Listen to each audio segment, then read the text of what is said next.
নিশা হেমদানি কাক বাঞ্ছা নকৰো কিমান সুন্দৰ সুন্দৰ কথা কৈছে এমত দুৰ্লভ জন্ম পায়া যিটো ভগৱতী আচৰণ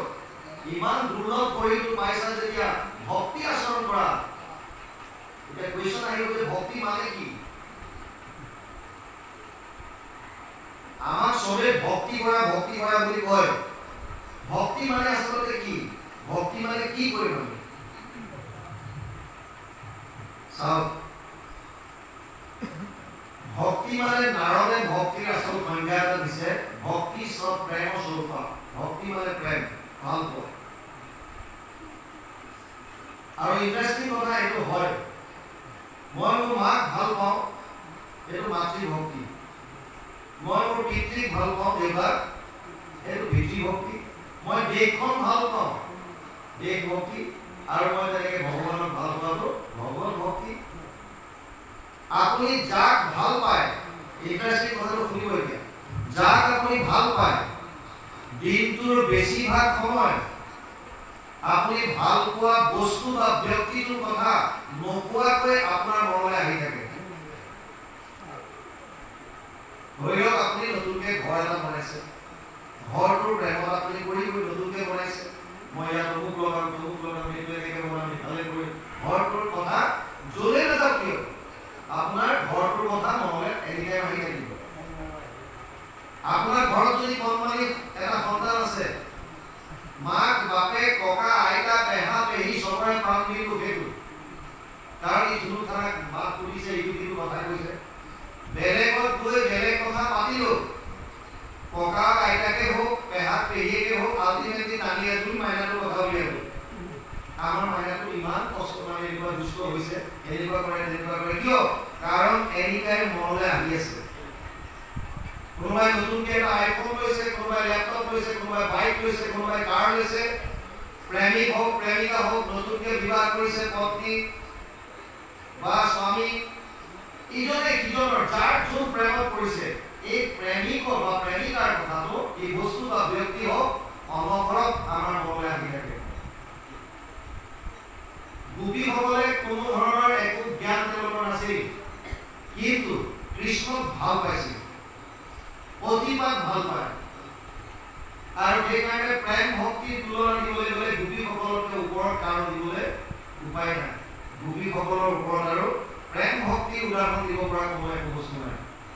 কিন্তু তেওঁলোকে কোনো ধৰণৰ নলেজ তেওঁলোকৰ নাই আৰু এতিয়াও শাস্ত্ৰটো কৈছে নালাগে ভক্তিত দেৱ দ্বিতীয় ঋষি হইবে নালাগে সংকৃত শাস্ত্ৰ বিস্তৰ জানিবে কি কৰিব লাগিব তেতিয়া কেৱল ভাল পাব লাগিব ভাল পালে কি হ'ব আচ্ছা আমি কিয় ভাল পাওঁ আপুনি বাইকখন ভাল পাইছে কণমানিটো ভাল পাইছে ঘৰটো ভাল পাইছে প্ৰেমিকাক ভাল পাইছে প্ৰেমিকক কিয় কাৰণ আমি ভাবো যে এই বস্তুবিলাকে আমাক সুখ দিছে এই কণমানিটোৱে ধুলুক থানাত মাতি কথা ক'লে আমি আনন্দ পাওঁ সেইটো ভাবো যে সেইকাৰণে তাৰ প্ৰতি আমাৰ প্ৰেম হৈছে গিৰিয়েকৰ ঘৈণীয়েকৰ প্ৰতি প্ৰেম ঘৈণীয়েকৰ গিৰিয়েকৰ প্ৰতি প্ৰেম প্ৰেমিকৰ প্ৰেমিকাৰ প্ৰতি প্ৰেম কিয় কাৰণে আমি ভাবো যে সুখ পাইছো আৰু এইটো প্ৰত্যক্ষভাৱে আমি উপলব্ধি কৰোঁ সেইকাৰণে আমি প্ৰেমত পৰিছো মানে ভাল পাইছো কিন্তু ইন্টাৰেষ্টিং কথা ভগৱানক কিয় ভাল পাওঁ এতিয়া ভগৱানে আমাক কি দিছে কৃষ্ণক ভালে কিয় পাম ভগৱানে আমাক দিছে কি আপুনি যিখন পৃথিৱীত থিয় হৈ আছে এই পৃথিৱীখন ভগৱানৰ সৃষ্টি আমি যি বায়ু সেৱন কৰিছো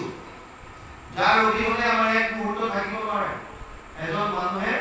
দিনটোত 15 পৰা 17 কেজিমান অক্সিজেন গ্ৰহণ কৰে প্ৰিয় কষ্ট কাৰণে আমি গম পোৱা নাই যেতিয়া যদি কেতিয়াবা টেক্স লগাই দিয়ে তেতিয়া আপুনি উপলব্ধি কৰিব ভগৱানৰ সৃষ্টি য'ত আমি ৰন্ধন কৰোঁ অগ্নি ভগৱানৰ সৃষ্টি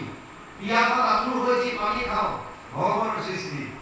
যিখন আকাশৰ তলত আমি থিয় হৈ আছো ভগৱানৰ সৃষ্টি আমাৰ ইন্দ্ৰিয়বিলাক সচেতন কৰি ৰাখিছে কেৱল ভগৱানৰ শক্তিৰ দ্বাৰা সচেতন কৰা দেহ প্ৰাণ ইন্দ্ৰিয় জীৱক গুঞ্জন নানাবিধ বিষয় যাৰ অবিহনে আমাৰ অস্তিত্ব নাই এক মুহূৰ্ত আমি জীয়াই থাকিব নোৱাৰো আৰু সেইজনৰ প্ৰতি আমাৰ প্ৰেম নাই কিয় আমি বুজিয়ে নাপাওঁ কৃষ্ণক ভাল পাবলৈ ল'লে আপোনালোকক কোনেও ক'ব নালাগে কৃষ্ণৰ কথা মনত পেলাবি অৰ্জুনক কৈছে তস্মাৎ সৰ্বেষু কালেষু মাম অনুস্মৰ যুদ্ধচ ময় অৰ্পিত মনোবুদ্ধিৰ মামে বৈশ্বস্য অসংশয়। অষ্টম অধ্যায় 7 নম্বৰ শ্লোক গীতা। হে অৰ্জুন, প্ৰতিটো মুহূৰ্তত মোৰ কথা স্মৰণ কৰ আৰু তই তোৰ কৰ্তব্য কৰ্ম কৰ, যুদ্ধ কৰ। কেনেকৈ মন বুদ্ধি মোৰ চৰণ অৰ্পণ কৰি মনটো কেৱল কৃষ্ণৰ চৰণত হওক। কেতিয়া হ'ব পাৰিব? যেতিয়া আপুনি ভাল পাব। সেইকাৰণে কৃষ্ণক ভাল পাবলৈ হ'লে তেওঁৰ বিষয়ে জানিবলৈ মন যাব, তেওঁৰ ভকতক আপুনি দেখা কৰিবলৈ মন যাব, ভকতৰ সংগ পালে ফূৰ্তি পাব, তেওঁৰ নাম শুনিলে ভাল লাগিব, ৰূপ ধ্যান কৰিবলৈ আপুনি ভাল পাব। আল্টিমেটলি প্ৰভু ভগৱন্তৰ নাম, প্ৰভু ভগৱন্তৰ ৰূপ, প্ৰভু ভগৱন্তৰ লীলা, প্ৰভু ভগৱন্তৰ ধাম আৰু প্ৰভু ভগৱন্তৰ ভকত, যিকোনো 5টা বিষয়ত আপোনালোকৰ মনটো এনিটাইম গৈ থাকিব যদি আপুনি ভাল পায়। সেইকাৰণে ভগৱানক ভাল পাব লাগিব। তাৰ বিপৰীতে ইয়াত কৈছে কাম্য কৰ্ম যত মিছা হেনতা নিকাক ভাবনা নকৰ।